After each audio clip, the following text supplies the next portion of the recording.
Olá, meu nome é Wagner Meira Júnior e sou professor titular de Ciência da Computação da Universidade Federal de Minas Gerais.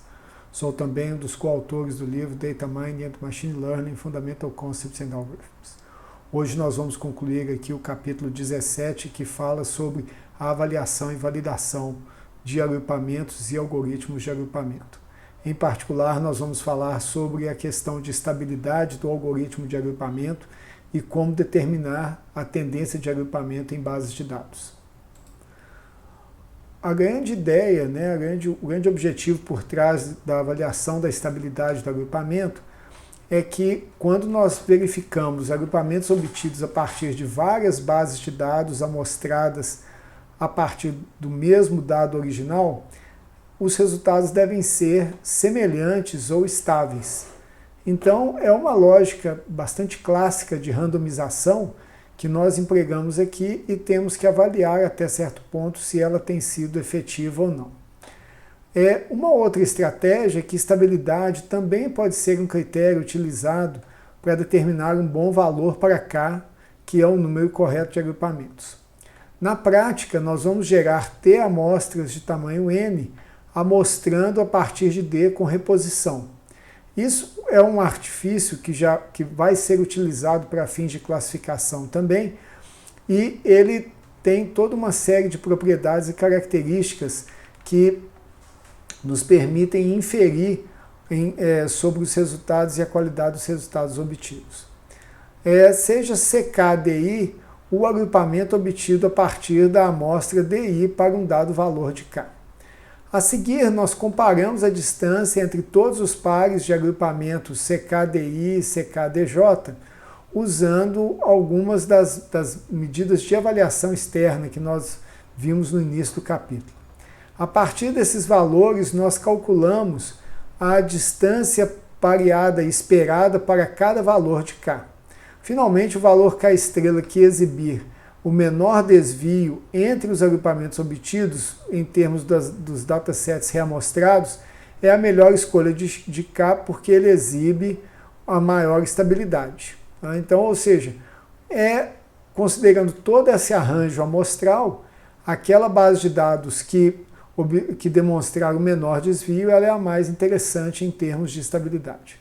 Aqui nós temos o pseudocódigo desse algoritmo que acabamos de apresentar, em termos da construção da amostragem, dos agrupamentos com os diferentes valores de K e diferentes amostras, e aí para cada par DI e DJ nós avaliamos qual é a distância entre os agrupamentos e para cada um dos valores de K nós calculamos a média dessas distâncias, escolhendo aquele valor menor valor para fins dessa estatística. Aqui nós temos um exemplo que, a partir dos dados da Iris, nós criamos 500 amostras Bootstrap e executamos para cada amostra 100 execuções do K-means e escolhemos a melhor execução.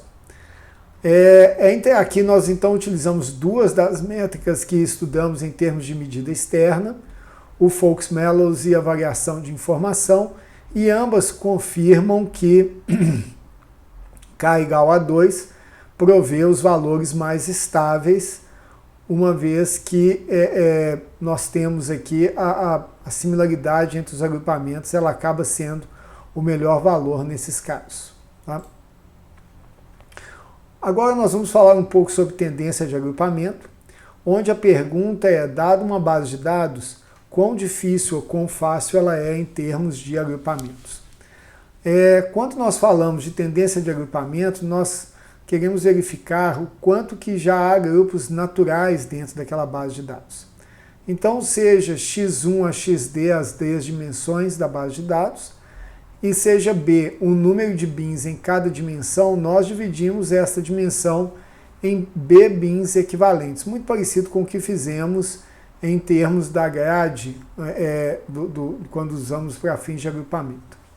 E nós simplesmente contamos quantos pontos estão em cada uma dessas B elevado a D células D dimensionais.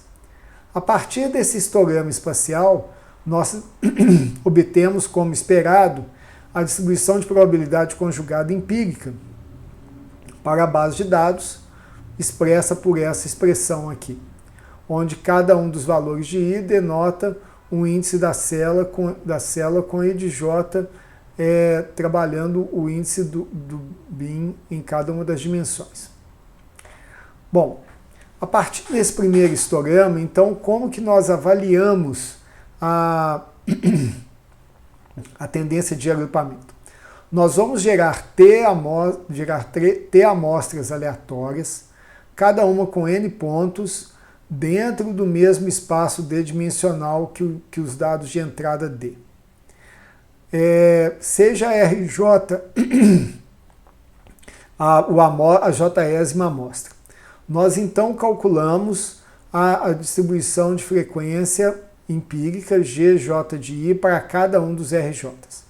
A seguir, nós calculamos até que ponto a distribuição F associada à nossa base de dados difere de GJ para J de 1 até T, usando a divergência de Kullback-Leibler, em termos de F, GJ, e ela é definida como se segue. O que nós podemos observar aqui? Que nós temos como fator de ponderação a frequência da distribuição que nós queremos entender, mas quando nós avaliamos aqui a distribuição em termos do logaritmo, nós temos duas situações. Na verdade, três situações. Se o valor de f de i ele é igual ao valor de g de j, então o log de 1 é 0 e a distância mostra que essas duas distribuições são muito próximas. Se a frequência observada na distribuição real for maior do que a frequência esperada na distribuição aleatória, o que isso significa?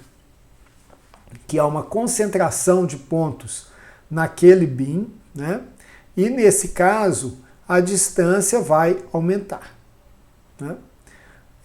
O outro caso é que se a distância de FI for menor que a distância de GJ, então há um esvaziamento, o log ele passa a ser negativo, mas notem que a ponderação desse log também vai tender a ser pequena, né? Ou seja, a gente acaba tendo uma tendência maior a valorizar as densidades, as concentrações densas de pontos, né? Usando esses valores de divergência, nós podemos calcular até que ponto uma base de dados difere de uma base aleatória. A maior limitação dessa abordagem é que o número de células cresce exponencialmente com a dimensionalidade, e o que vai acontecer é que, dado que o tamanho da amostra é fixa, a maior parte das células vai ter nenhum ou um ponto, e a estimativa da divergência se torna muito mais complexa. O método ele também é sensível, né, à escolha do parâmetro B, em termos de que ele aumenta ou diminui a fragmentação dos pontos. Bom, vamos ver como isso funciona na prática. Nós temos então duas bases de dados, uma base de dados que é o nosso IRIS-PCA, que já vimos anteriormente. Aqui nós mostramos o B igual a 5, que são os pontos, né, eles são enquadrados nesses bins. Por outro lado, nós temos aqui uma distribuição uniforme dentro dos mesmos valores, onde nós podemos ver que há um espalhamento muito maior. E agora vamos avaliar a discussão da distribuição e de como que a divergência é utilizada. Então aqui nós temos tanto a função f quanto a função gj. Nós vemos que a função f ela possui sim alguns picos que são bastante proeminentes, onde há uma densidade maior de pontos. Por outro lado, a função g ela é muito mais estável, como era de se esperar, e a pergunta é até que ponto que a gente é capaz de capturar o que está acontecendo aqui. Como foi mencionado, essa captura ela é feita pela distribuição da divergência de Kullback-Leibler. Nós então vamos gerar 500 amostras aleatórias a partir da distribuição nula e vamos calcular a divergência de f para GJ com cada uma dessas amostras. Aqui nós percebemos que o valor de KL ele é 1,17 com desvio padrão de 0,18, que mostra nesse caso que o IGS PCA indica que ele é bastante agrupável, como era o que a gente esperaria visualmente olhando a base de dados. Uma outra estratégia também de avaliar a tendência de agrupamento ela é chamada de distribuição de distâncias. E nesse caso, ao invés de nós simplesmente criarmos essa grade e colocarmos os pontos, nós vamos avaliar a distância par a par entre pontos, tanto de uma base randomicamente gerada, aleatória, quanto a partir da base real. Então nós vamos criar essa matriz de densidade empírica a partir da matriz de proximidade W de D, binarizando as distâncias em B bins, que é o que está sendo proposto aqui. Ou seja, nós vamos contar quantos pesos, né, quantos pontos nós temos em cada bin, dividir pelo número total de pares que estejam aqui e nós vamos determinar ambas as funções de PMF para podermos fazer a comparação. Finalmente, a gente calcula novamente a divergência de Kullback-Leibler entre F e GI. A divergência esperada indica que até que ponto D difere de uma distribuição randômica que é tomada como hipótese nula. Aqui nós temos a distribuição de distância obtida pela binarização dos pesos das arestas entre todos os pares de pontos. São 25, porque são 5 vezes 5. Nós vemos claramente que a IGS ela tem algumas distâncias que diferem muito, como essas distâncias menores aqui, exatamente refletidas nas regiões mais densas, e também algumas distâncias maiores refletidas na distância intercluster aqui dentro do IGS. Fora isso, nós temos a distribuição uniforme, que tem uma característica também determinada pelo espalhamento e pelo tamanho do espaço de pontos ali que foi colocado. Bom, calculando a divergência de D para cada RJ com 500 amostras, nós temos que o valor é 0,18, com desvio padrão de 0,017. Embora o IGS Dataset tenha uma boa tendência, a divergência não é muito grande. Nesse caso, nós podemos concluir que, pelo menos para o dataset IGS, a distribuição de distância não é tão discriminativa quanto o histograma espacial que nós utilizamos para fins de agrupamento. Isso pode ter a ver tanto pela boa distribuição de pontos entre os clusters, como pelo fato de que talvez eles não sejam tão separáveis quanto a gente desejaria. Por fim, nós temos aqui a estatística de Hopkins, que também é utilizada para medir a tendência de agrupamento. Dado um conjunto de dados com N pontos, nós vamos gerar T subamostras uniformes RI de M pontos cada, amostrado no mesmo conjunto de dados que D, do mesmo espaço de dados que D.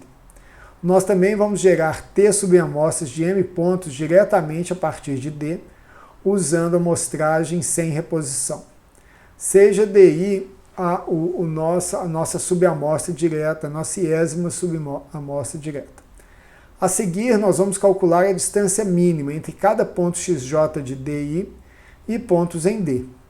Então, nós temos aqui a distância mínima, ela vai ser o mínimo da norma em XJ e XI, onde o XJ pertence a DI e o XI pertence a D. Nós também vamos calcular a distância mínima entre um ponto YJ pertencente a RI e pontos em D, e a estatística de Hopkins para o iésimo par de amostras RI e DI é definida como o somatório para todos aqueles pontos que pertençam a RI da distância mínima de YJ elevado a D sobre os valores, né, a soma das distâncias mínimas tanto para RI quanto para DI.